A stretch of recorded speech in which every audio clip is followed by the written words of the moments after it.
Standing in my kitchen at 5 in the morning on what should have been the most wonderful day of the year, I stared at the 20-pound turkey I'd been preparing since yesterday. The herb butter was perfectly seasoned, the stuffing made from my mother's recipe that had been passed down for 3 generations, and the dining room table set for 12 people who would never come.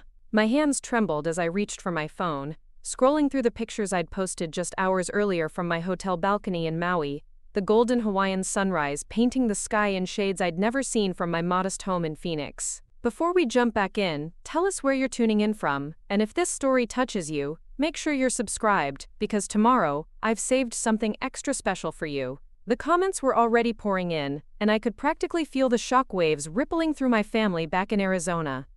You see, 3 days ago, I was the devoted grandmother who had spent 6 weeks planning what I thought would be the perfect Christmas gathering. Today, I'm the 72-year-old woman who shocked her entire family by choosing a beach in Hawaii over a dining room chair that apparently wasn't meant for me anymore. But let me tell you something that took me 7 decades to learn. Sometimes the most important gift you can give yourself is the courage to walk away from people who don't value what you bring to their table, even when those people share your DNA. The whole mess started back in October, when the leaves in Phoenix were finally beginning to hint at autumn. Though in the desert, that means temperatures dropping from unbearable to merely uncomfortable. I've lived in this same ranch-style house for 43 years, raised my 3 children here, buried my husband from the living room that still holds his favorite recliner, and hosted every major holiday since my daughter Jessica was old enough to bring home a boyfriend. Christmas has always been my domain, my time to shine, my opportunity to bring the family together with the kind of love that can only be expressed through homemade cranberry sauce and pies that take 2 days to prepare properly. Jessica called me on a Tuesday evening, her voice carrying that particular tone I'd learned to recognize over the years. It was the voice she used when she had something difficult to tell me but wanted to cushion the blow with sweetness. I was in my craft room, putting the finishing touches on hand-knitted scarves for my grandchildren, Tyler and Emma, when the phone rang. The late afternoon sun was streaming through my west-facing window, illuminating the dust motes that danced above my sewing machine like tiny golden spirits. "Hi, Mom," she said, and I could hear something in the background that sounded like Marcus, my son-in-law, coaching her through the conversation. "How are you feeling? How's your arthritis been?" I set down my knitting needles and gave her my full attention. After 35 years of being Jessica's mother, I knew when she was building up to something important. "I'm fine, sweetheart. The arthritis is manageable, especially now that the weather's cooling down." "Why do you ask?" There was a pause, and I heard Marcus say something I couldn't quite make out. Then Jessica's voice came back, brighter but somehow more strained. "Well, Marcus and I have been talking, and we think it might be time to shake things up a little for Christmas this year." My heart did a little skip, not the good kind. Shake things up usually meant that something I valued was about to be changed or eliminated entirely. "What do you mean, honey?" "Well, you know how hard it's been for you to manage such a big dinner by yourself. All that cooking and cleaning and preparation. Marcus and I were thinking that maybe it's time for you to take a break from hosting. Let someone else handle the stress for once." I felt my chest tighten, but I forced my voice to remain calm. "I don't mind the work, Jessica. You know I love cooking for the family. It's what I look forward to all year." "I know, Mom, I know. But Linda and Robert have offered to host at their place this year. They have that beautiful dining room that can seat everyone comfortably, and Linda's been wanting to show off her new china set. Plus, their house is more centrally located for everyone." Preparing and narrating this story took us a lot of time, so if you are enjoying it, subscribe to our channel. It means a lot to us. Now, back to the story. Linda and Robert Miller were Marcus's parents, and while they were perfectly nice people, they represented everything. I wasn't sophisticated, wealthy, and socially connected in ways that my modest teacher's pension could never match. Their house in Scottsdale was indeed beautiful, a sprawling adobe mansion with imported tile and a kitchen that looked like something from a magazine. My little ranch house, with its original 1980s fixtures, suddenly felt shabby in comparison. "But we've always had Christmas here," I said, hearing the plaintive note in my own voice and hating it. "It's tradition. The kids expect to come to Grandma Kyla's house on Christmas morning. We have our special breakfast, we open presents by the tree where their father used to sit, we use the good china that belonged to your grandmother. I know it's been our tradition, Mom, but traditions can evolve. The kids are older now, and they're excited about trying something different.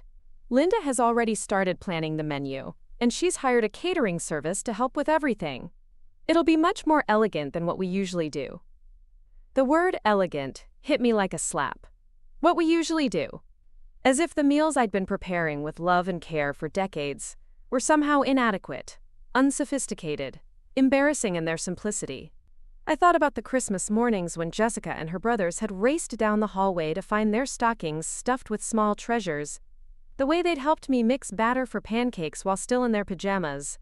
The laughter that had filled every corner of this house during the holidays. "When did you decide this?"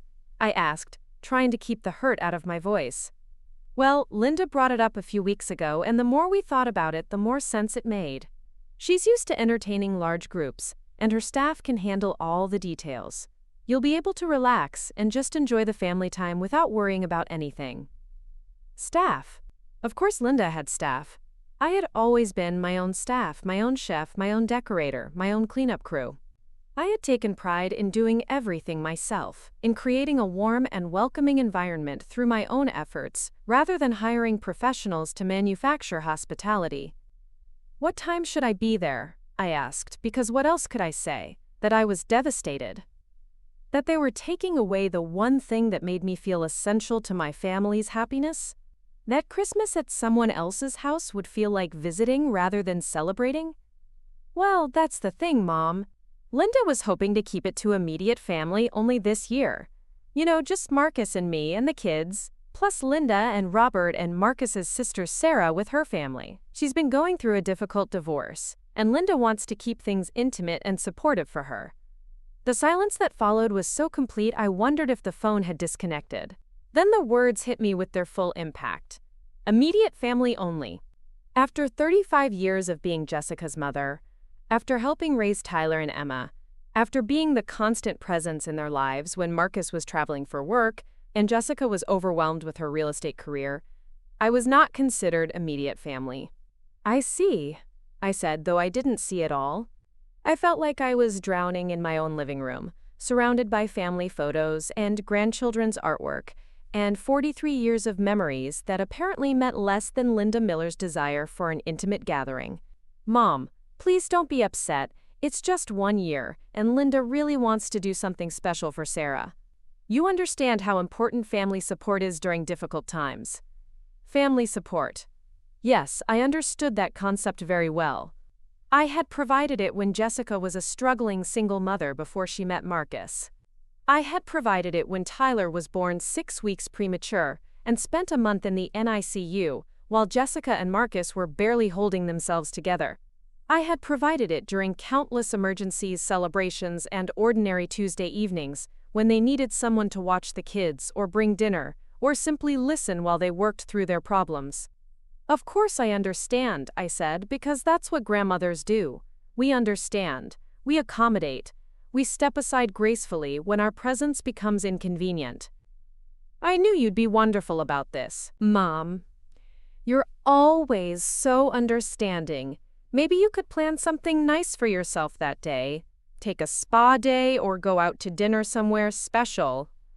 A spa day on Christmas, while my grandchildren opened presents in a house I'd never seen, eating food prepared by people who were paid to care, creating new memories that wouldn't include me. I felt something shift inside my chest, something that had been bending under pressure for years, finally beginning to crack. "I'll figure something out," I said. "Great. And Mom, this doesn't mean anything has changed between us. You know how much we all love you. This is just Linda trying to help during a difficult time for her daughter." After I hung up, I sat in my craft room until the sun went down and the house grew dark around me. I didn't turn on any lights. I just sat there among the half-finished Christmas presents I'd been making with such joy just an hour earlier, trying to understand how I had become expendable in my own family's life. The next few weeks passed in a blur of conflicted emotions. Part of me wanted to call Jessica back and fight for my place at the Christmas table. Part of me wanted to understand and support what she thought was best for everyone. But mostly, I felt a growing sense of invisibility, as if I was fading away from my own life while everyone around me moved forward without noticing my absence. I continued my Christmas preparations out of habit more than hope. I decorated my house the way I always did, putting up the tree that had been in our family for 20 years, hanging the stockings even though no one would be there to fill them. I baked cookies and made candy, packaging them in pretty tins that I told myself I would deliver to neighbors, though I knew most would end up in my freezer, a monument to traditions that no one wanted anymore. Tyler called me the week before Christmas, his voice bright with the enthusiasm of a 14-year-old who hadn't yet learned to measure his words. "Grandma Kyla, are you excited about Christmas at the Miller's house? Mom says they have a pool and a game room and the biggest Christmas tree ever." "I'm sure it will be beautiful, sweetheart," I said, not having the heart to tell him I wouldn't be there to see it. "Mom says you're doing something special that day. Are you going somewhere fun?" Something special? I almost laughed at the irony. Yes, being excluded from Christmas dinner was certainly special. "I'm still deciding what to do, Tyler. What are you most excited about?"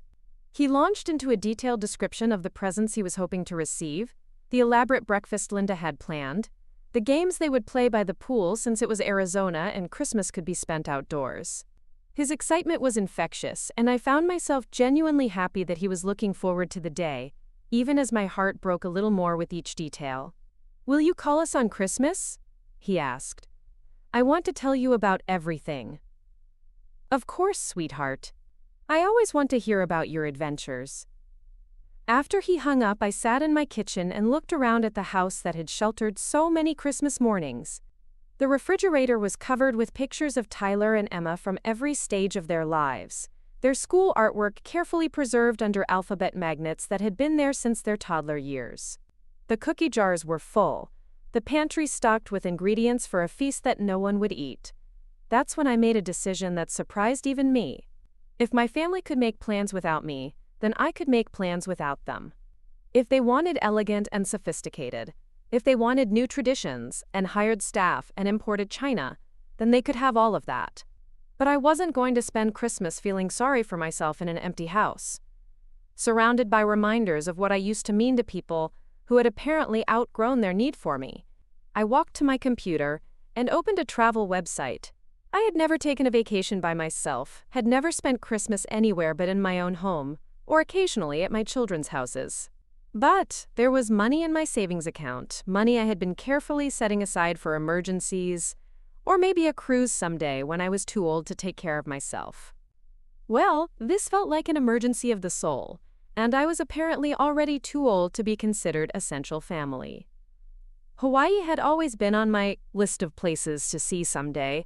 Robert used to talk about taking me there for our 40th anniversary, but he died of a sudden heart attack 6 months before we reached that milestone. I had kept the brochures he'd collected, stored them in a drawer with other dreams that had been postponed indefinitely. The flights were expensive, especially booking so close to Christmas, but I didn't care. The hotel I chose was right on the beach in Maui, with a view of the ocean from every room. I booked spa treatments and dinner reservations, and a helicopter tour of the island. If I was going to be alone on Christmas, I was going to be alone somewhere beautiful, somewhere that had nothing to do with family traditions or holiday expectations, or the careful management of other people's feelings. I didn't tell Jessica about my plans right away. In fact, I didn't tell anyone. I simply confirmed that I wouldn't be at Christmas dinner, citing plans I had made for myself, and left it at that. When Jessica pressed for details, I remained vague, saying only that I was looking forward to trying something different this year, just as she had suggested. The week before my departure, I threw myself into preparations with an energy I hadn't felt in months. I bought new clothes suitable for tropical weather, including a bright floral dress that was nothing like my usual conservative style. I got my hair colored a shade lighter than my natural gray, and I treated myself to a manicure with polish the color of coral reefs. Marcus's mother Linda called me 2 days before Christmas, her voice carrying what I recognized as carefully manufactured concern. "Kyla dear, Jessica mentioned that you have plans for Christmas Day. I hope you know that we would love to include you in our celebration. There's always room for one more at our table." One more. As if I was an afterthought, a charitable gesture, someone to be accommodated rather than celebrated. That's very kind of you, Linda, but I've already made other arrangements. Oh, how wonderful! What are you planning to do? I'm going to Hawaii, I said, and the words felt like freedom. There was a pause that lasted just long enough for me to imagine Linda's surprise. Hawaii! How exciting! Are you visiting friends there? No, I'm going by myself. I've never taken a solo vacation, and I decided it was time. By yourself? On Christmas? Her voice carried a note of something that might have been admiration or shock. How adventurous of you. I'm sure you'll have a lovely time. After she hung up, I realized that Linda had probably expected me to be devastated by the change in plans, grateful for any invitation, willing to accept whatever small role they were prepared to give me in their elegant celebration. Instead, I was choosing something else entirely, something that put my own happiness at the center of the equation for once. The night before my flight, I packed my suitcase with a mixture of excitement and nervousness that reminded me of being young again. I included the coral nail polish, 3 books I'd been meaning to read, and a journal where I planned to record my thoughts and experiences. I also packed a small framed photo of Robert, because even though this was my solo adventure, I wanted him with me in some way. As I zipped up my suitcase, my phone rang. It was Jessica, her voice carrying a note of something I couldn't quite identify. Mom, Linda mentioned that you're going to Hawaii for Christmas. I had no idea you were planning something like that. I decided it was time for an adventure, I said, keeping my tone light. But you've never traveled alone before. Are you sure you'll be okay by yourself? The question irritated me more than it should have. Jessica, I've been living alone for 6 years since your father died. I've been taking care of myself and everyone else in this family for decades. I think I can manage a week in paradise. I didn't mean it like that, Mom. I just worry about you being alone on Christmas. It seems so sad. Sad. She thought my choosing to spend Christmas somewhere beautiful, somewhere I had always wanted to go, somewhere that would fill me with wonder and new experiences, was sad. But sitting alone in my empty house while my family celebrated without me, that apparently wasn't sad at all. I'm not sad, sweetheart, I'm excited. This is something I've wanted to do for years, and now I finally have the opportunity. But what about our traditions? What about Christmas morning? You've already established new traditions, I said gently. I'm just following your lead and trying something different. There was silence on the other end of the line, and I wondered if Jessica was finally understanding the full impact of what had been decided for Christmas. But when she spoke again, her voice was bright with forced enthusiasm. Well, if you're sure this is what you want, then I'm happy for you. Send pictures. I can't wait to see what Hawaii looks like. I will, I promised, and I meant it. I would send pictures, but not in the way she was probably imagining. The next morning, I woke up at 4:30, not because I had to, but because I was too excited to sleep. My flight wasn't until noon, but I wanted time to savor the anticipation, to sit with my coffee and watch the sunrise over the mountains while knowing that by evening, I would be watching sunset over the Pacific Ocean. I took one last walk through my house before leaving for the airport, touching the familiar objects that had defined my life for so many years. The Christmas tree stood in the corner of the living room, fully decorated but somehow forlorn, like a party dress with nowhere to go. I had left presents under it for Tyler and Emma, wrapped and labeled for when they returned from their elegant Christmas at the Miller house. But I had also wrapped a present for myself, something I planned to open on Christmas morning in Hawaii. The drive to the airport felt symbolic, each mile taking me further from the life I had known and closer to something completely new.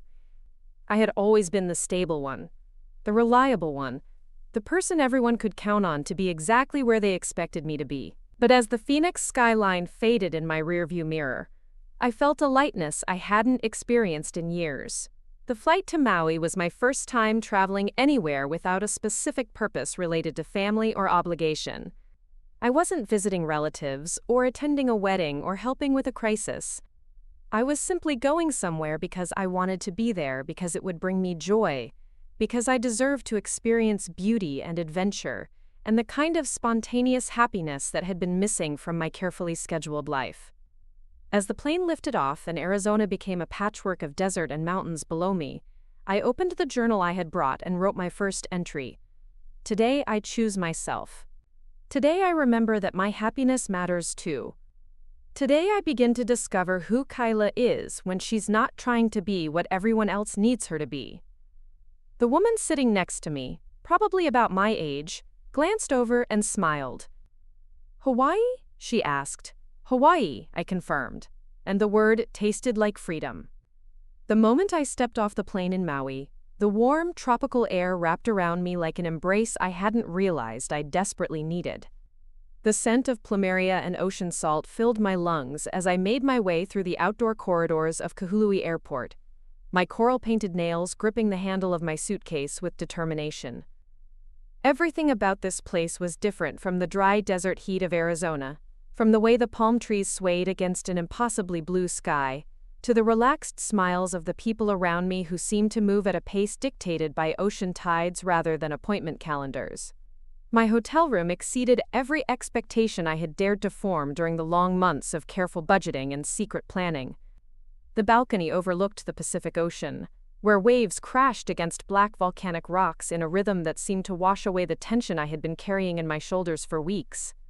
I stood there for nearly an hour on my first evening, watching the sun melt into the horizon like golden honey, painting the sky in shades of orange and pink that no Christmas decoration could ever replicate. For the first time in months, I felt my breathing slow and deepen, felt the tight knot in my chest begin to loosen.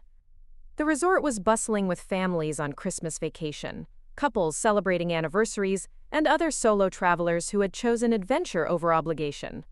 I watched them from my balcony, noting the easy laughter that drifted up from the pool area, the way children splashed in water that sparkled under string lights shaped like hibiscus flowers. Part of me wondered what Tyler and Emma were doing at that exact moment, whether they were swimming in Linda Miller's impressive pool or sitting around her elegant dining table discussing topics I would never fully understand. But as the days passed, those thoughts came less frequently, replaced by new experiences that demanded my full attention and engagement. I discovered that traveling alone as a 72-year-old woman brought unexpected freedoms and surprising connections. Without the constant awareness of other people's needs and preferences, I could move through each day guided entirely by my own curiosity and desires. I could spend 3 hours wandering through a local art gallery without worrying that someone else was getting bored. I could strike up conversations with strangers without calculating whether my words might embarrass or reflect poorly on my family. On my second morning, I joined a snorkeling tour led by a young Hawaiian man named Kai, whose infectious enthusiasm for marine life made me forget that I had never been comfortable in water deeper than a bathtub. He patiently adjusted my mask and fins, his gentle encouragement reminding me of the way Robert used to coach me through new experiences when we were young and everything seemed possible. The underwater world that revealed itself when I finally worked up the courage to put my face in the water was so breathtaking that I actually gasped through my snorkel, creating a stream of bubbles that made Kai laugh with delight. Schools of yellow tangs moved around me like living sunshine, their fins catching the filtered light that penetrated the crystal-clear water. I floated above coral formations that looked like underwater gardens, watching green sea turtles glide past with ancient wisdom in their dark eyes. The silence beneath the surface was profound and healing, broken only by the sound of my own breathing and the distant calls of tropical fish I couldn't identify. When I finally surfaced after nearly an hour of exploration, I felt like I had been baptized into a new version of myself, someone capable of adventure and wonder, and the kind of joy that comes from doing something purely for the pleasure of it. That evening, I had dinner at a small restaurant recommended by the hotel concierge, a family-owned place perched on a cliff overlooking the ocean, where the tables were lit by tiki torches, and the menu featured fish caught that morning by local fishermen. I was seated at a table for two, and when the hostess asked if I was waiting for someone, I said with surprising confidence that I was dining alone and preferred a table with an ocean view. The phrase felt foreign in my mouth at first, but as the evening progressed, I discovered that eating alone was not the lonely experience I had imagined. The couple at the next table, visiting from Canada for their 30th wedding anniversary, struck up a conversation about the spectacular sunset we were all witnessing. Before long, we were sharing stories about our travels, our families, our dreams for retirement, When they learned that I was spending Christmas in Hawaii by myself, their admiration was genuine and immediate. "How brave," the woman said, her eyes bright with something that looked like envy. "I've always wanted to take a solo trip, but I've never had the courage." Brave. I had never thought of myself as brave. Stubborn, perhaps. Hurt and angry, definitely. But brave was a new identity that felt both foreign and thrilling. I told them about my decision to choose adventure over obligation, about the unexpected freedom that came from making plans that served only my own happiness. They listened with the intensity of people discovering a possibility they had never seriously considered.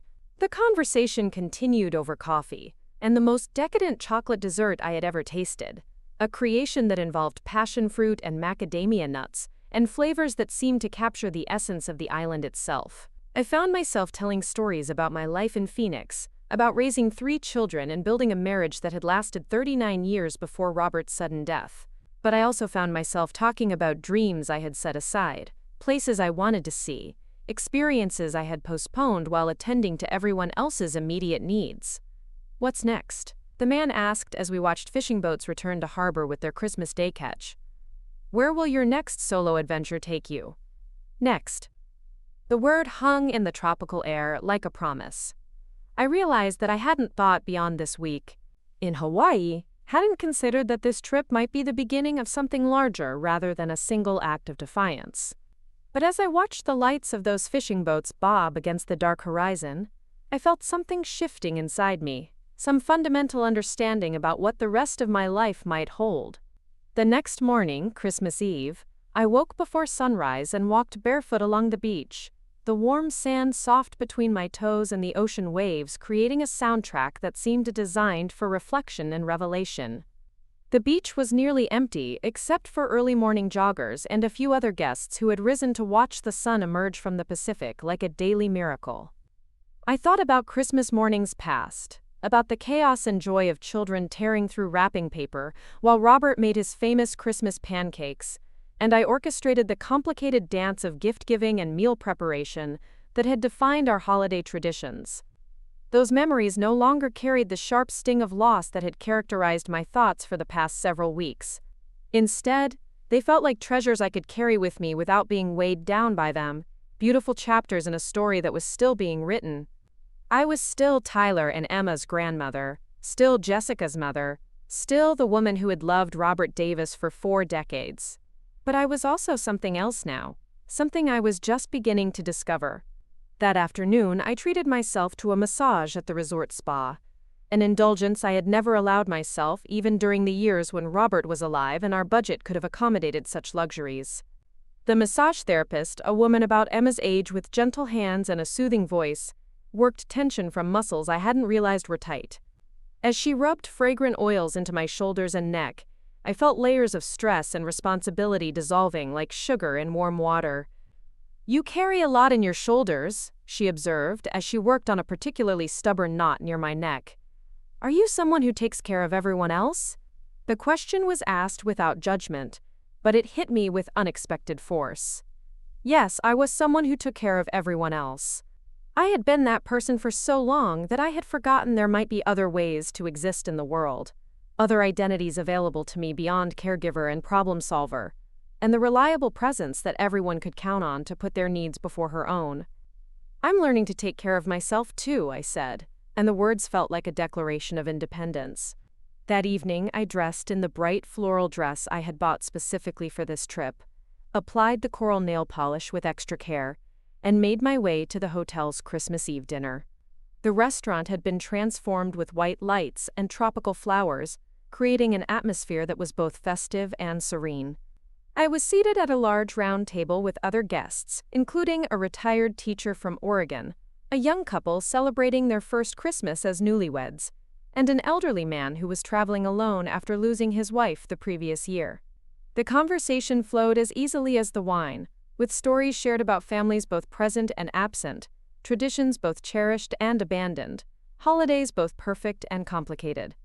When it came time for me to explain why I was spending Christmas in Hawaii by myself, I found that the story had evolved in my telling. It was no longer primarily about being excluded from my family's celebration.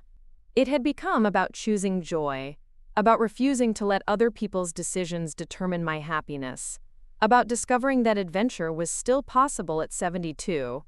The widower, whose name was Frank and who reminded me of Robert in his gentle way of listening, nodded with understanding when I finished my story. "My wife always wanted to travel," he said, his voice thick with emotion and regret. "We kept saying we'd do it when we retired, when we had more time, when the grandchildren were older. We ran out of time before we ran out of excuses."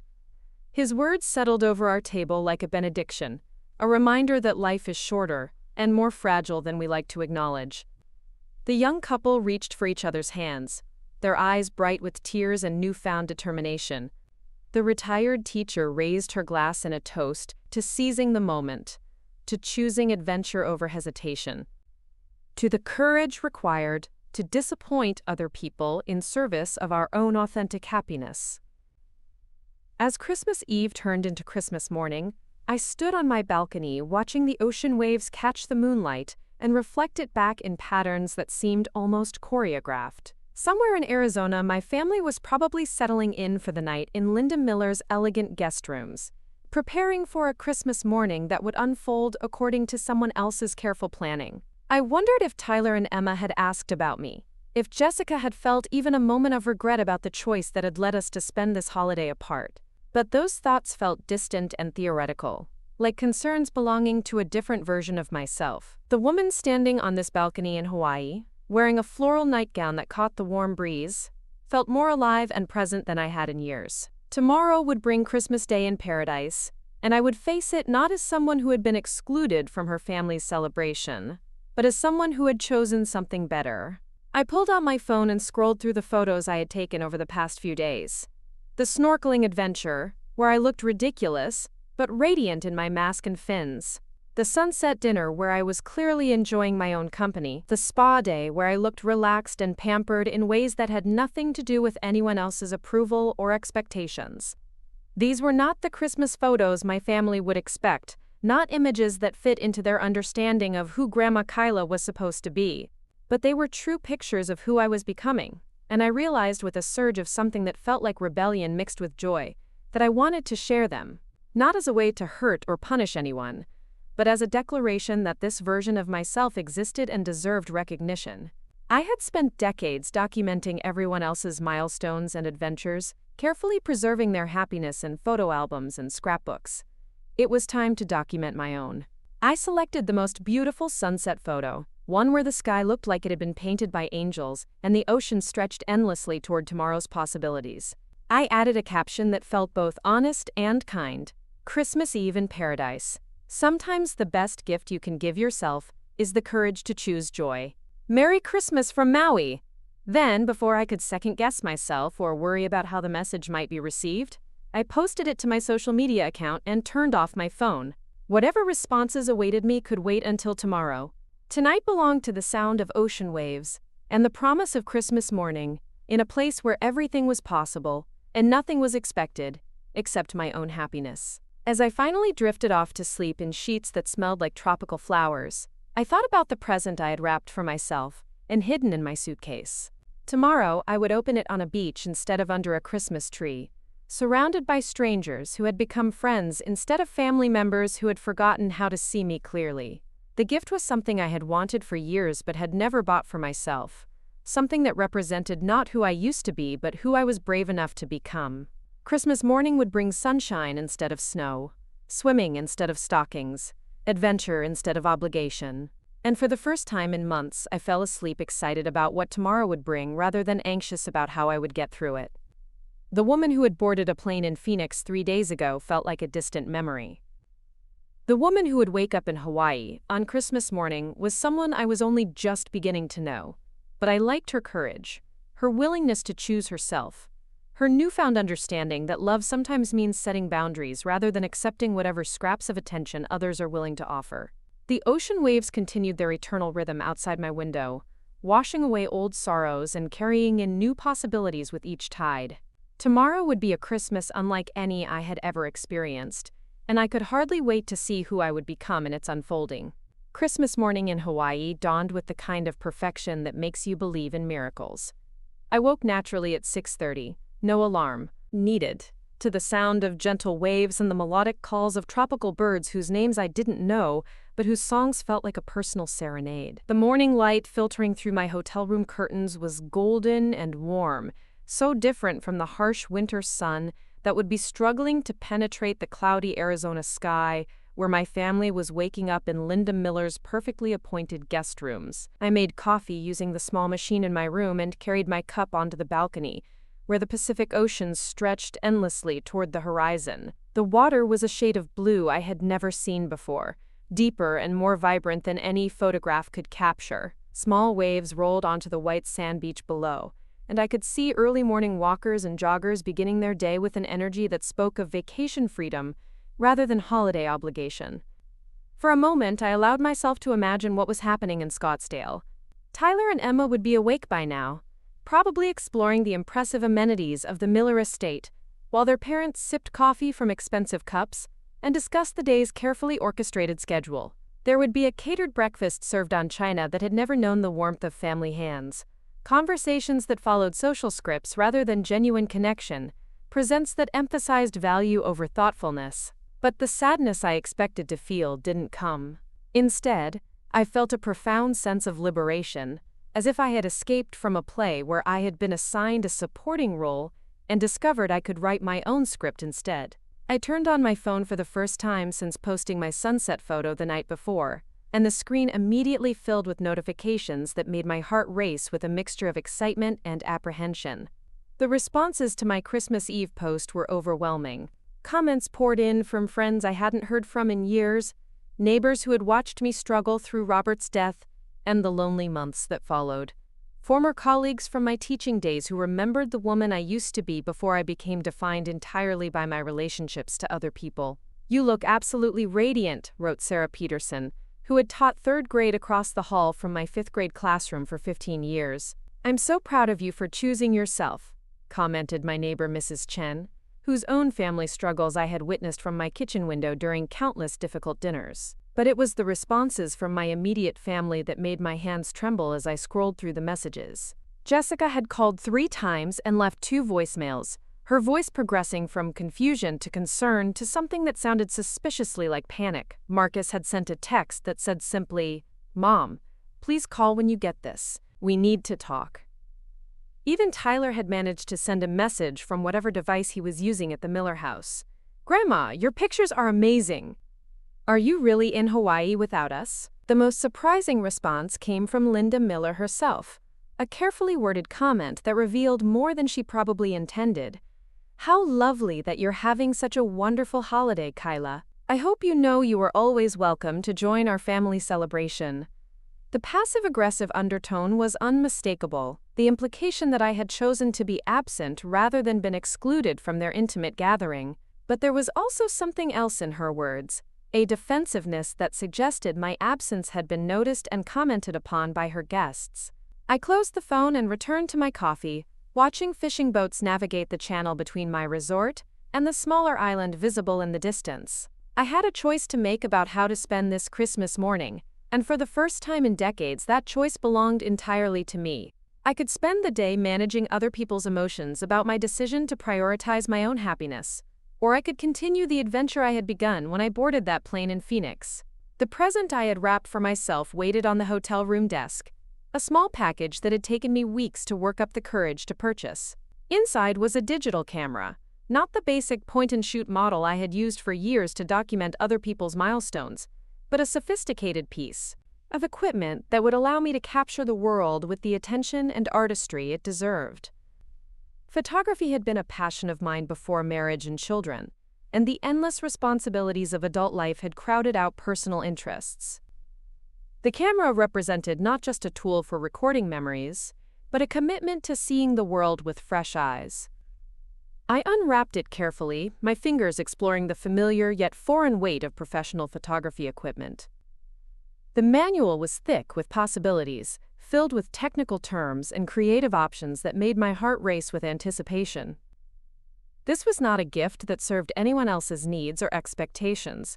It was purely for me, an investment in the woman I was becoming rather than the roles I had always played. My first subject was the view from my balcony, but as I experimented with different settings and angles, I realized that the real gift wasn't the camera itself, but the permission it gave me to notice beauty without immediately thinking about how to share it with others. The way the morning light caught the waves, the patterns created by palm fronds against the sky, the infinite variations of blue and green that painted the ocean's surface.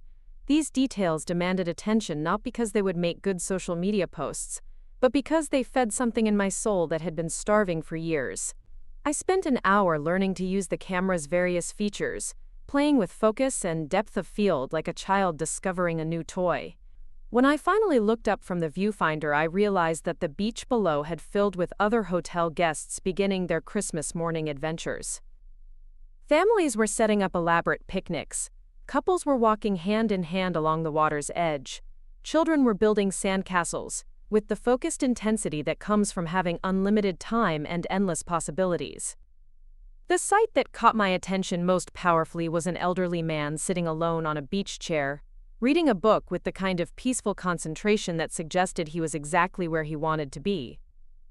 He was probably about my age, wearing a colorful Hawaiian shirt and a hat that shaded his face from the morning sun.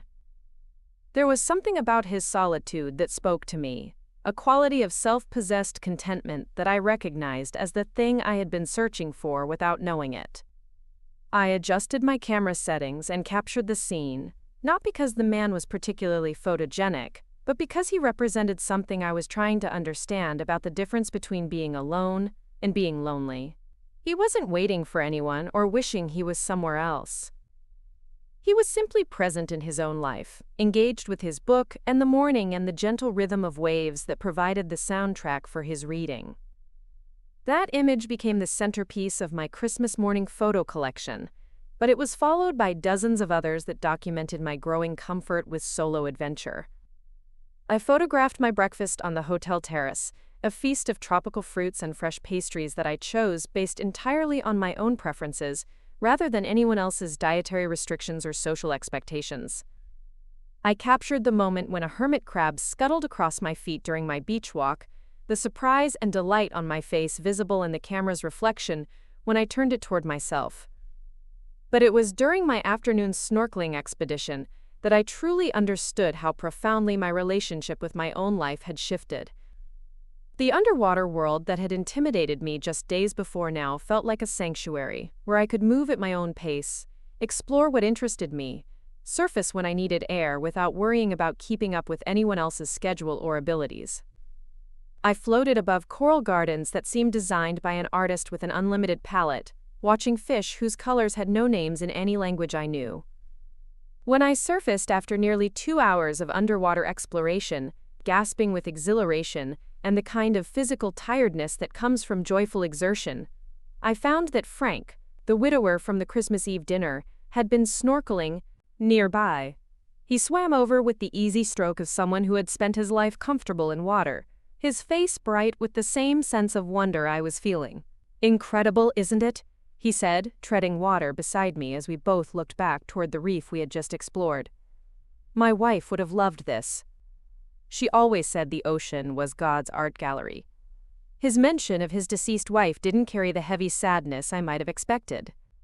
Instead, there was gratitude in his voice, a sense that her absence made him more rather than less capable of appreciating beauty.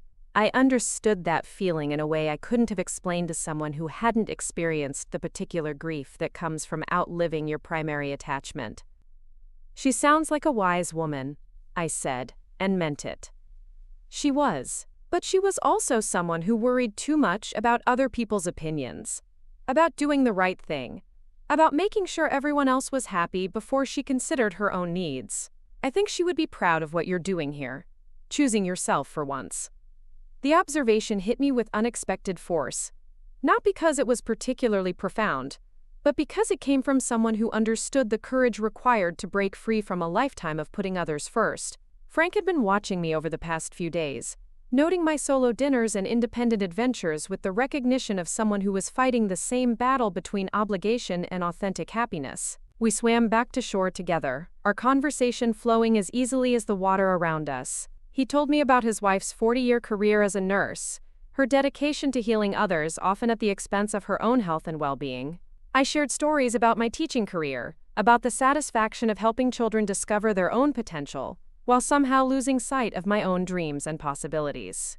"What's your plan when you go back to Arizona?" he asked as we sat on beach chairs that the hotel staff had arranged under swaying palm trees.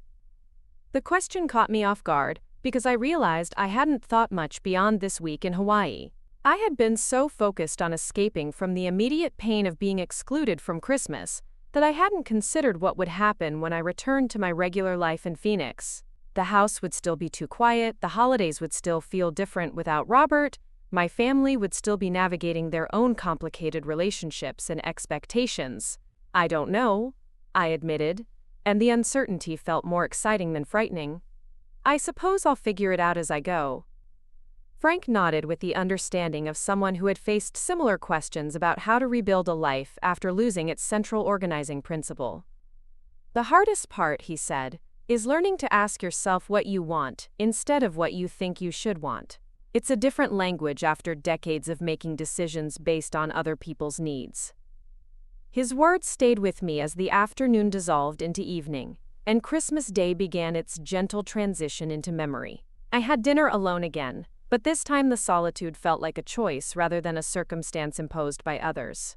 I sat at a table overlooking the ocean, wearing the flowing dress I had bought for this trip, feeling more beautiful and alive than I had in years. The restaurant was full of families celebrating Christmas away from home, and I found myself observing their dynamics with the detached interest of an anthropologist studying a foreign culture. Some tables buzzed with genuine connection and laughter, while others seemed weighed down by the kind of forced cheerfulness that comes from trying too hard to create perfect holiday memories. Children fidgeted in fancy clothes, while parents negotiated complex social expectations around gift-giving and behavior. I thought about Tyler and Emma spending their Christmas at the Miller estate, surrounded by luxury and careful social management. Were they having fun? Or were they performing the role of grateful grandchildren in someone else's vision of family celebration? Did they miss the chaotic warmth of Christmas morning at my house? Or had they already adapted to this new version of holiday tradition? As if summoned by my thoughts, my phone buzzed with a video call from Tyler. His face appeared on the screen, bright with excitement but somehow lacking the deep contentment I remembered from our Christmas mornings together. "Grandma Kyla, we've been trying to call you all day. Mom is worried sick because you're not answering." Behind Tyler, I could see glimpses of the Miller house, polished surfaces, flower arrangements that looked professionally designed, everything perfectly coordinated and elegant. Emma appeared in the frame, her face lighting up when she saw me. "Grandma, you look so pretty. Where are you exactly? Is that the ocean behind you?" Their genuine excitement about my adventure warmed my heart and eased some of the guilt I had been carrying about missing their Christmas. I told them about the snorkeling and the camera and the incredible food, watching their eyes grow wide with a mixture of admiration and envy that told me everything I needed to know about how their elegant Christmas was actually unfolding. "I wish we could be there with you," Emma said with the honest directness that only children possess. "This house is really fancy, but it doesn't feel like Christmas without your pancakes and the way you let us open one present early." Before I could respond, Jessica's voice could be heard in the background, sharp with the kind of stress that comes from trying to manage multiple family dynamics simultaneously. Tyler and Emma were quickly called away from the phone, but not before Tyler managed to say, "We miss you, Grandma. Your Hawaii pictures are the coolest thing ever." The call ended abruptly, leaving me alone with the ocean breeze and the realization that my absence had created a different kind of disruption than the one I had imagined. I had expected my family to seamlessly adjust to their new, more elegant Christmas tradition. Instead, it seemed that my choosing myself had forced them to confront what they had actually given up when they decided I was expendable. That evening, I sat on my balcony with my new camera, experimenting with night photography as the resort's tiki torches created pools of warm light against the tropical darkness. The photos I captured were imperfect and experimental, but they represented something more valuable than technical proficiency. They were evidence of a woman learning to see the world through her own eyes rather than through the expectations and limitations others had placed on her vision. As Christmas Day drew to a close, I realized that my Hawaiian adventure had accomplished something I hadn't consciously planned. It had shown me that joy was possible without permission, that beauty existed independent of other people's appreciation, that my own company was not just tolerable but genuinely enjoyable. I had spent decades measuring my worth by how well I served others, how successfully I managed their happiness, how completely I could subordinate my own needs to their expectations. But this Christmas had taught me a different mathematics of love, one that included my own well-being in the equation rather than treating it as an optional variable. I was still Tyler and Emma's grandmother, still Jessica's mother, still the woman who had loved Robert for 40 years and would carry that love with me always. But I was also Kila, a woman with her own dreams and desires and the courage to pursue them even when it disappointed people who thought they owned her time and attention. Tomorrow would bring my last full day in Hawaii, and then the inevitable return to Phoenix and whatever complicated conversations awaited me there. But tonight, sitting under a sky full of stars that seemed closer and brighter than any I had ever seen from my Arizona backyard, I felt something I hadn't experienced in years. Excitement about my own future. Curiosity about what other adventures might be possible for a 72-year-old woman who had finally learned to choose herself. The ocean waves continued their eternal conversation with the shore, carrying away the last remnants of the woman who had boarded a plane 3 days ago feeling rejected and invisible. In her place sat someone I was still getting to know, someone capable of solitude without loneliness, adventure without approval, happiness without permission. Christmas in Hawaii had given me many gifts, but the most precious was the rediscovery of my own company and the understanding that love begins with the courage to value yourself enough to insist on your own joy. The flight back to Phoenix felt like traveling between two different worlds, each with its own gravity and expectations. As the plane descended through the familiar brown haze that perpetually hung over the desert city, I watched the landscape transform from the lush greens and blues of Hawaii to the beige and ochre palette of home. My carry-on bag held souvenirs that felt almost magical in their ability to transport me back to sandy beaches and coral reefs. A piece of black volcanic glass, a small bottle of red Hawaiian sand, and hundreds of photographs stored on the camera that had become my most treasured possession. But it was the changes within myself that felt most foreign as I navigated the familiar corridors of Sky Harbor Airport. The woman who had left Phoenix a week ago had been defined by her wounds, shaped by rejection and the suffocating weight of being taken for granted. The woman returning carried herself differently, moved through the world with a kind of quiet confidence that drew curious glances from strangers and made TSA agents smile more warmly than usual. I had always been polite and accommodating, but now there was something else in my interactions, a sense of self-possession that hadn't existed before my tropical adventure. The drive home through Phoenix traffic gave me time to process the flood of messages that had accumulated on my phone during the flight. Jessica had called 6 more times, her voicemails progressing from worry to frustration to something that sounded dangerously close to anger. Marcus had sent a series of increasingly urgent texts, requesting a family meeting to discuss what he called my impulsive behavior and concerning changes in judgment. Even my other children, David Jr. and Michelle, who lived in California and rarely involved themselves in family drama, had reached out with carefully worded messages expressing concern about my mental health and decision-making capabilities.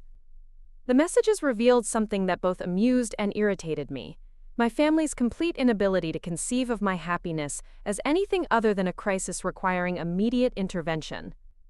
The idea that I might have chosen joy over obligation, adventure over routine, my own company over their conditional acceptance, was so foreign to their understanding of who I was supposed to be that they could only interpret it as evidence of some kind of breakdown. But it was Tyler's message that cut deepest, not because it was cruel, but because it was honest in the way that only children can be.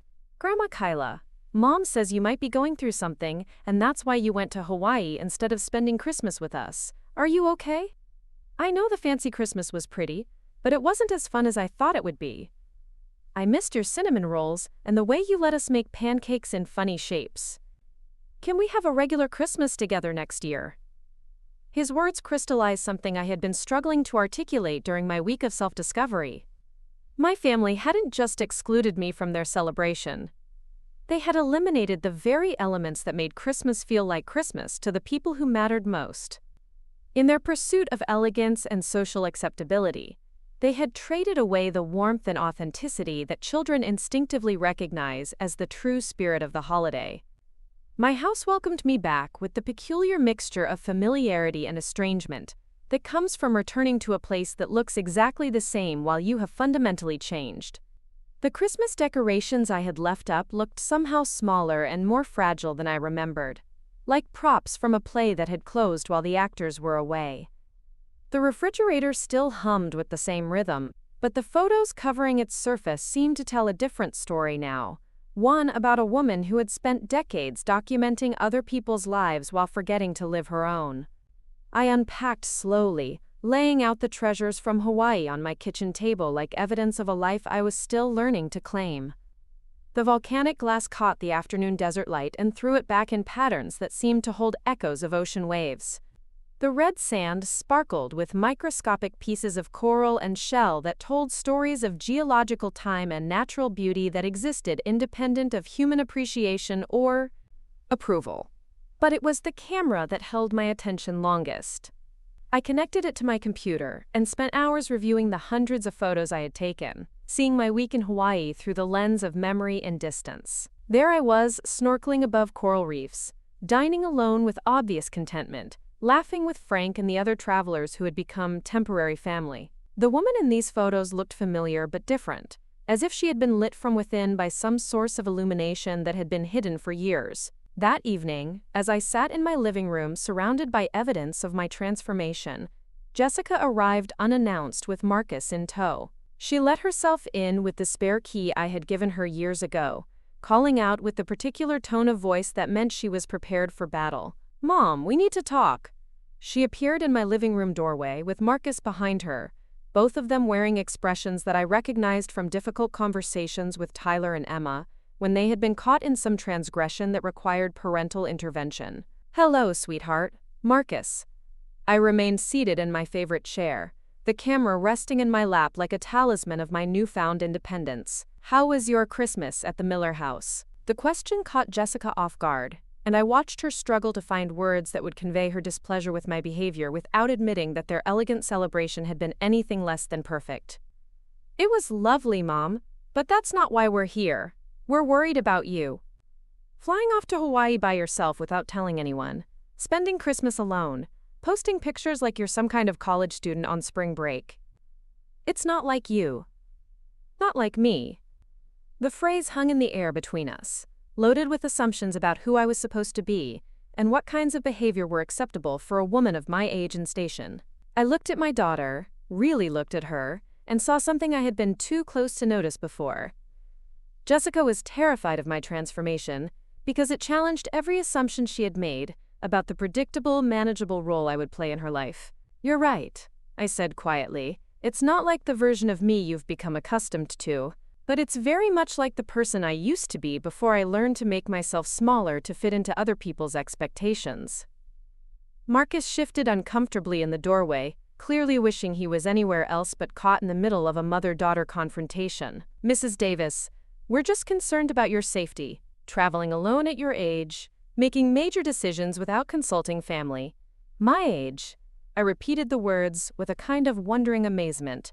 "Marcus, I'm 72, not 92. I have a clean bill of health, a sharp mind, and more life experience than you've had time to accumulate. What exactly about my age makes you think I'm incapable of making decisions about my own happiness?" The question silenced him, but Jessica stepped forward with the determination of someone who had rehearsed this conversation during the drive over. "Mom, running away to Hawaii because you were upset about Christmas plans is not healthy behavior. It's impulsive and dramatic and, frankly, a little concerning. We think you might benefit from talking to someone, maybe a counselor who specializes in grief and adjustment issues."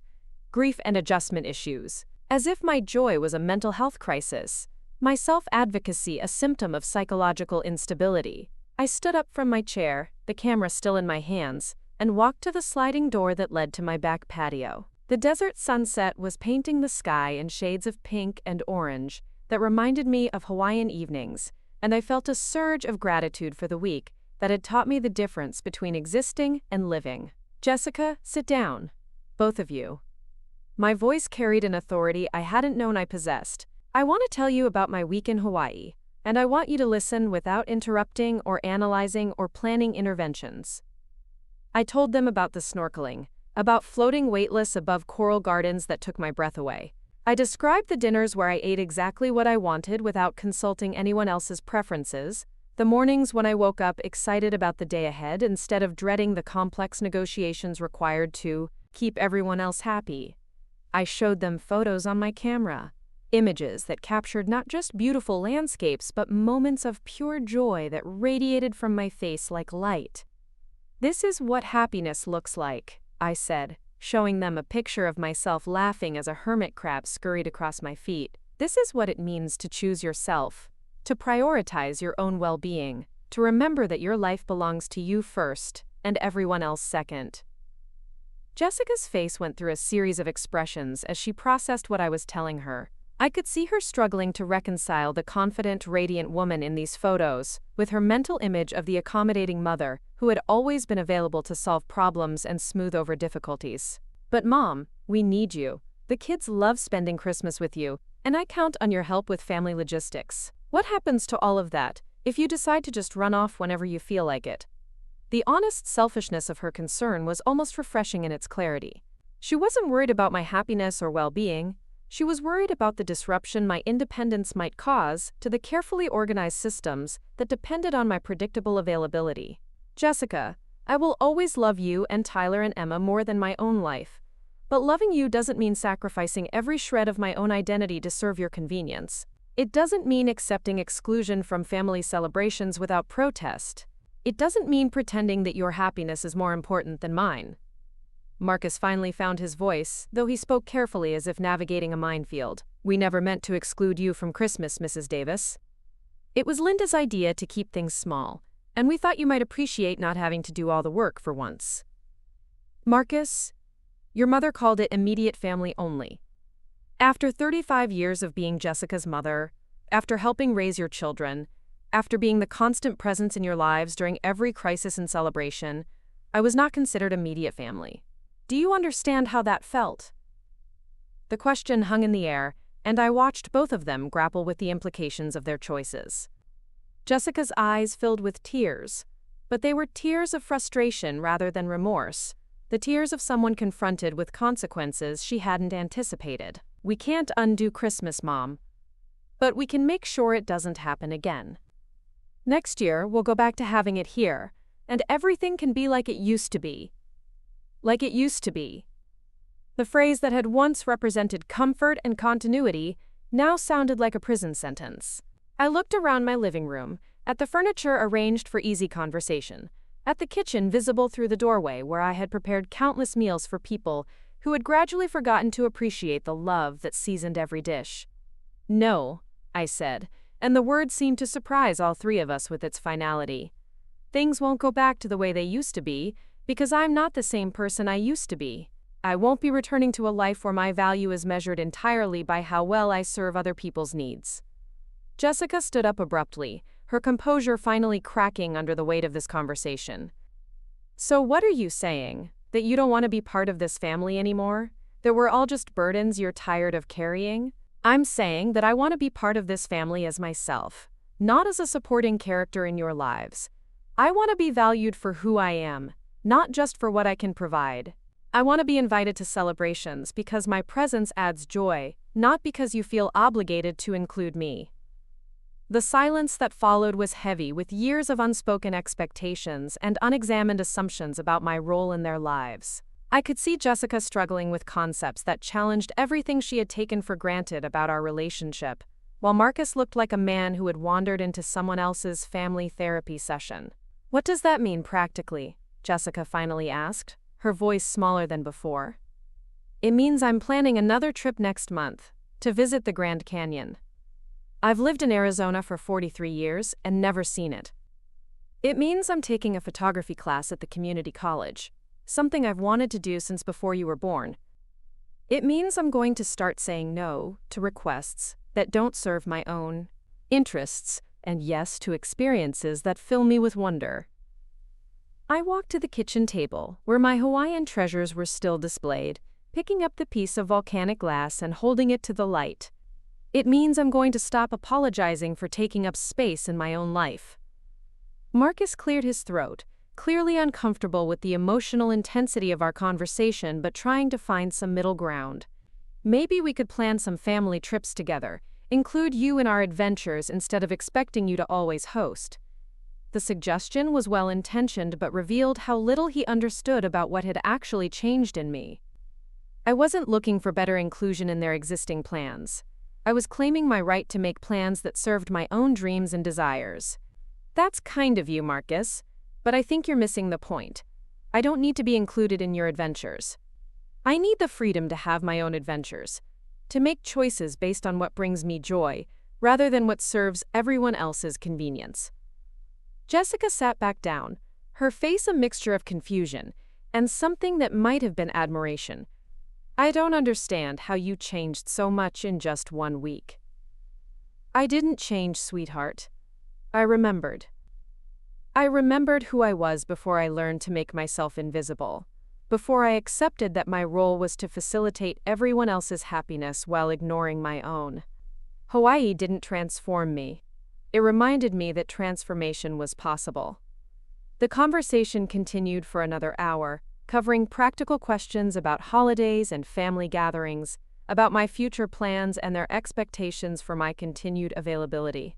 But the real negotiation was happening at a deeper level, a fundamental rearrangement of power and autonomy that would define our relationship going forward. When they finally left, Jessica hugged me with a desperation that spoke to her fear of losing the mother she had always known. I love you, Mom. I just need time to understand all of this. I love you too, I replied, and meant it completely. But Jessica, understanding this isn't optional. This is who I am now, and our relationship will need to evolve to accommodate that reality.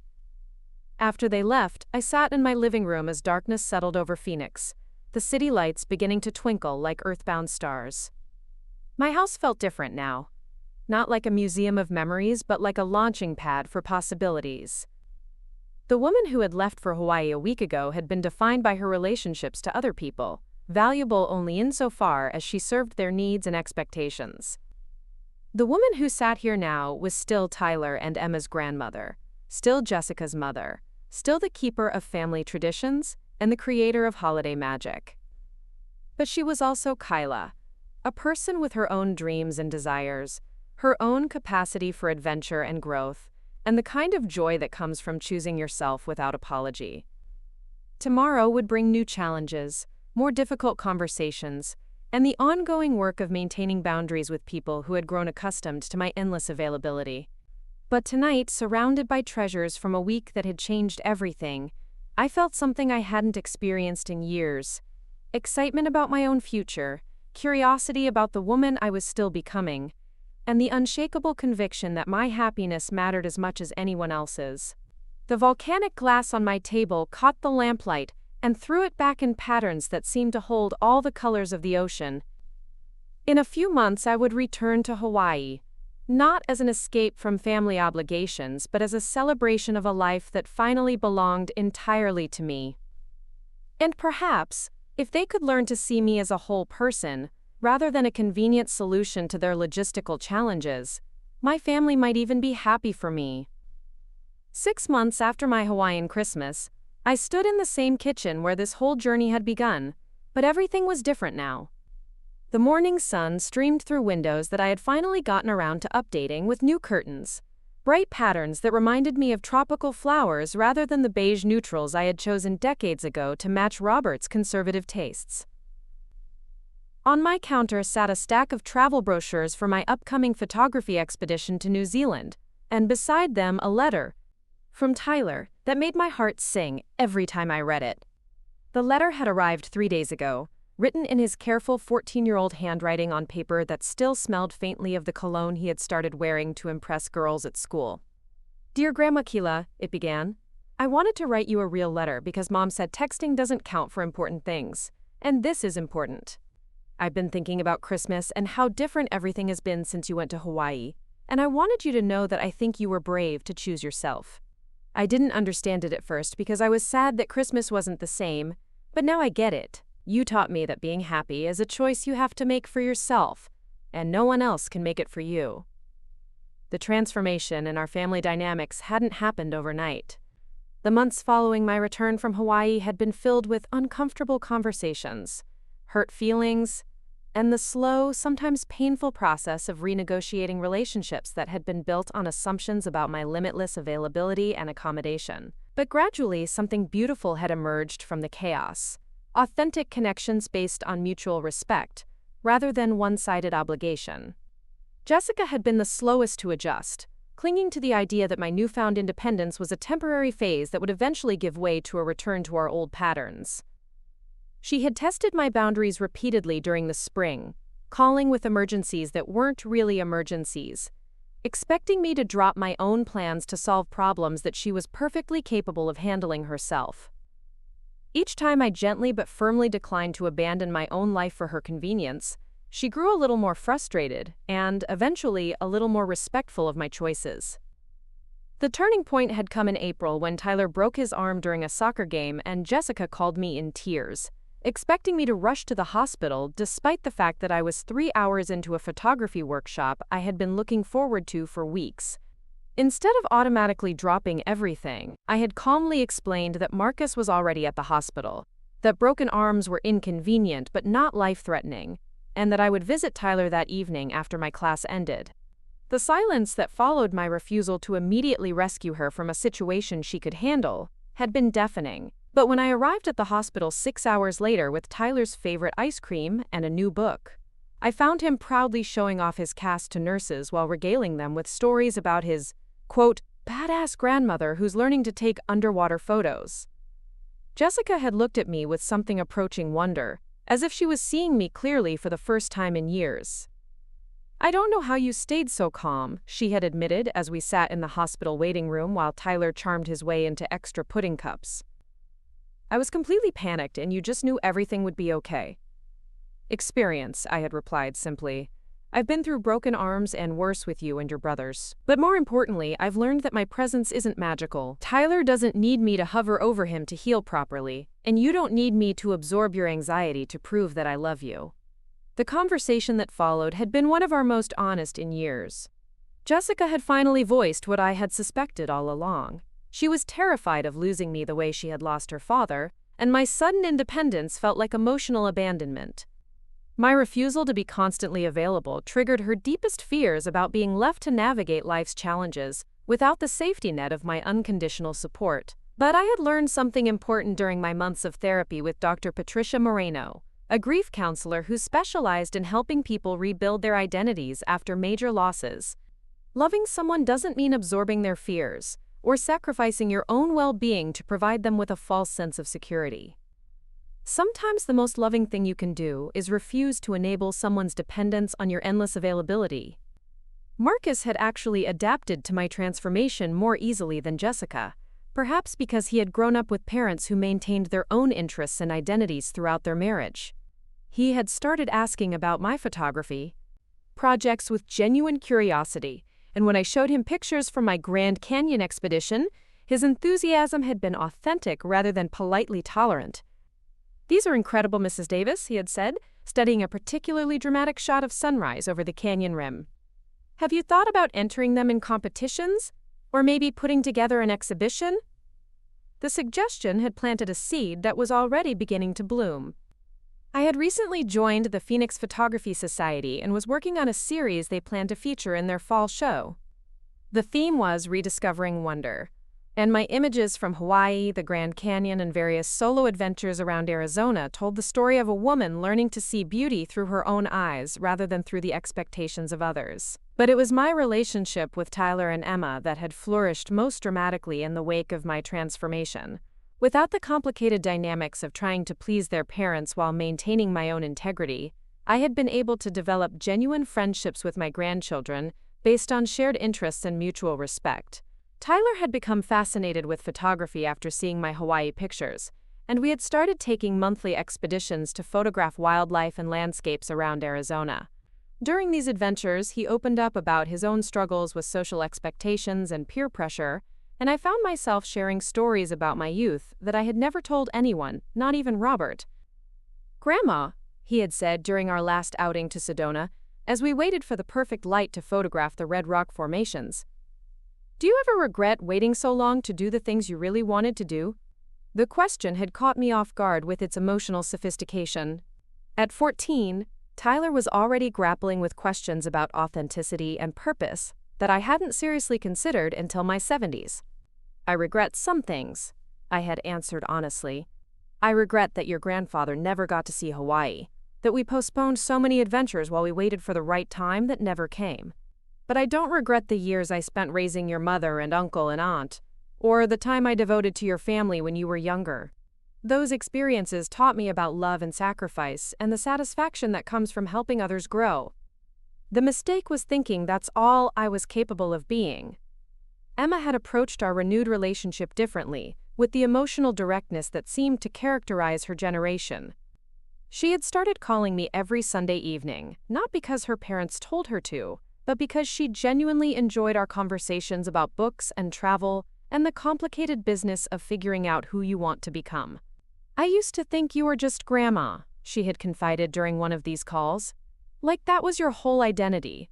But now I know you're also Kyla, who takes amazing pictures and goes on adventures by herself and isn't afraid to make people mad if they're not treating you right. I want to be like that when I'm older." The pride I felt in her words was different from the satisfaction I had once derived from her academic achievements or soccer goals. This was deeper, more personal. The joy of knowing that I was modeling courage and self-advocacy for a young woman who would face her own challenges with social expectations, and the pressure to make herself smaller to accommodate others. The approach of the one-year anniversary of my Hawaiian Christmas had prompted a great deal of reflection about how much had changed in my life. I was no longer the woman who had sat alone in her decorated house, feeling forgotten and expendable. I had friends now, relationships built around shared interests, rather than family obligation. My photography instructor, Maria Santos, had become a close companion for museum visits and art gallery openings. Frank, the widower I had met in Hawaii, had moved to Phoenix, and we enjoyed a comfortable friendship based on our mutual understanding of loss and renewal. Most importantly, I had developed a relationship with myself that I had never thought possible. I knew now that I enjoyed my own company, that solitude was different from loneliness, that I could create joy and meaning in my life independent of other people's approval or participation. The woman who had once measured her worth entirely through her service to others had learned to value herself as a complete person deserving of adventure, beauty, and the kind of happiness that comes from following your own curiosity wherever it leads. The phone call that would bring this chapter of my story full circle came on a Tuesday evening in late November, almost exactly a year after that devastating conversation when Jessica had uninvited me from Christmas. I was editing photos from my recent trip to Antelope Canyon when the phone rang, Jessica's name appearing on the screen with the usual flutter of anticipation and slight anxiety that still accompanied our conversations. "Hi, Mom," she said, and I could immediately hear something different in her voice, a quality of nervous excitement that reminded me of when she was small and had something important to share. "Hello, sweetheart. How are you?" "I'm good. We're all good. Actually, that's why I'm calling. We wanted to talk to you about Christmas this year." My stomach clenched slightly, muscle memory from last year's devastating conversation, even though I knew intellectually that I was no longer the same vulnerable woman who could be crushed by exclusion. "Oh?" I kept my voice neutral, curious rather than defensive. "Well, Marcus and I have been talking, and the kids have been very vocal about what they want this year. They want Christmas at your house, Mom. They want your cinnamon rolls, and the way you let them help cook breakfast. And they want to open presents under your tree where Grandpa Robert used to sit. They want a real family Christmas, not the fancy version we tried last year." The words washed over me like warm water, healing wounds I thought had closed completely. But more than the validation of being wanted, I felt proud of Tyler and Emma for articulating their own needs and preferences, for choosing authenticity over social acceptability. "And what do you want, Jessica?" I asked gently, because her children's desires were only part of the equation. "I want to stop pretending that elegant is better than genuine," she said, her voice thick with emotion. I want to remember what Christmas felt like when I was their age, when it was about love and tradition and being together, not about impressing other people or maintaining some impossible standard of perfection. What about the Millers? What about keeping things intimate and sophisticated? Jessica laughed, and there was genuine humor in the sound rather than the brittle artificial cheer that had characterized so many of our recent conversations. Linda Miller can host her own intimate Christmas if that's what she wants. This year, we're choosing family over social climbing. We're choosing you, Mom. The conversation that followed was unlike any we had shared since before Robert's death. Jessica told me about the ways my example had influenced her thinking over the past year, how watching me choose my own happiness had given her permission to examine her own choices and priorities. She talked about realizing that her children were learning to value appearance over authenticity by watching her navigate social expectations, and her determination to model something different for them. I've been thinking about what you said, about being part of the family as yourself, rather than just as a supporting character in our lives, she said. I want to know more about who you are when you're not taking care of everyone else. I want to hear about your photography and your travels and all the things that make you happy. I want Tyler and Emma to know their grandmother as a whole person, not just as someone who exists to serve their needs. When I hung up the phone an hour later, I sat in my living room surrounded by evidence of the life I had built for myself over the past year. Photography equipment occupied the corner where Robert's reading chair used to sit. Travel books were stacked on tables that had once held only family photos, and my walls displayed images I had captured during adventures that would have been unimaginable when this journey began. But the most profound change wasn't visible in my physical environment. It was in my understanding of what love actually required, what family really meant, and what it looked like to live authentically in a world that constantly pressured you to make yourself smaller and more convenient for other people's comfort. I walked to my computer and opened a new document, beginning to type the story that had been taking shape in my mind for months. It was the story of a grandmother who had learned that sometimes the most loving thing you can do is refuse to accept less than you deserve, even from people who claim to love you.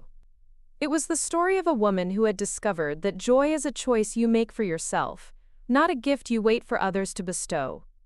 As I wrote, I thought about the Christmas that was coming, the first in years that I would enter not as someone grateful for whatever scraps of inclusion were offered, but as someone whose presence was genuinely valued and eagerly anticipated. Tyler and Emma would help me make breakfast in my kitchen, wearing the matching aprons I had bought during my last trip to Santa Fe.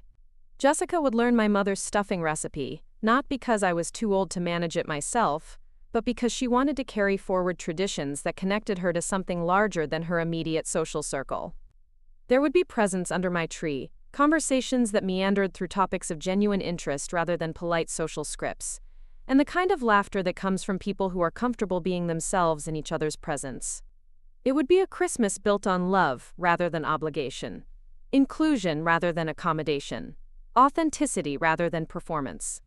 Most importantly, it would be a Christmas where everyone present understood that love doesn't require the erasure of individual identity, that families can be strongest when each member is encouraged to become fully themselves rather than forced to conform to limiting roles and expectations. As the evening wound down and I prepared for bed, I stepped onto my back patio to look at the stars that were barely visible through Phoenix's light pollution. In a few weeks, I would be in New Zealand, photographing the Southern Cross and learning to see familiar constellations from an entirely different perspective. The trip represented not an escape from family obligations, but a celebration of a life that finally belonged entirely to me. The woman who had boarded a plane to Hawaii almost a year ago had been running away from rejection and disappointment. The woman who would board a plane to New Zealand was running toward wonder and possibility, secure in the knowledge that her happiness was her own responsibility and her own reward. I thought about the social media post I would share from Auckland, another picture of a 73-year-old woman choosing adventure over safety, exploration over routine, joy over the comfortable misery of unexamined expectations. The comments would pour in from friends and strangers alike, celebrating courage and inspiring others to examine their own choices about what they would accept and what they would demand from their one precious life. But this time, the most meaningful responses would come from my own family, from grandchildren who had learned that love means supporting each other's authentic happiness, and from a daughter who had discovered that her mother's joy was not a threat to their relationship, but the foundation for a stronger, more honest connection. Tomorrow would bring another day of photography and planning, and the small daily choices that constitute a life lived deliberately. There would be calls to return and adventures to plan, and the ongoing work of maintaining boundaries with love and wisdom. But tonight, surrounded by the evidence of a year that had changed everything, I felt the deep satisfaction that comes from knowing you have chosen yourself without apology, claimed your own happiness without permission, and discovered that love is infinitely more powerful when it includes, rather than excludes, your own well-being. The stars wheeled overhead in their ancient patterns, indifferent to human struggles but somehow reassuring in their constancy. I was still Tyler and Emma's grandmother, still Jessica's mother, still the keeper of family recipes, and the creator of holiday magic. But I was also Kyla, a woman with her own dreams and desires, her own capacity for wonder and growth, and the kind of joy that comes from living authentically in a world that often rewards conformity over courage. Christmas was coming, and for the first time in years, I couldn't wait to see what gifts we would give each other, when everyone present understood that the most precious offerings are not the ones wrapped in paper, but the ones that come from sharing your truest self with people who love you enough to celebrate, rather than diminish who you're brave enough to become. Up next, you've got 2 more standout stories right on your screen. If this one hit the mark, you won't want to pass these up. Just click and check them out.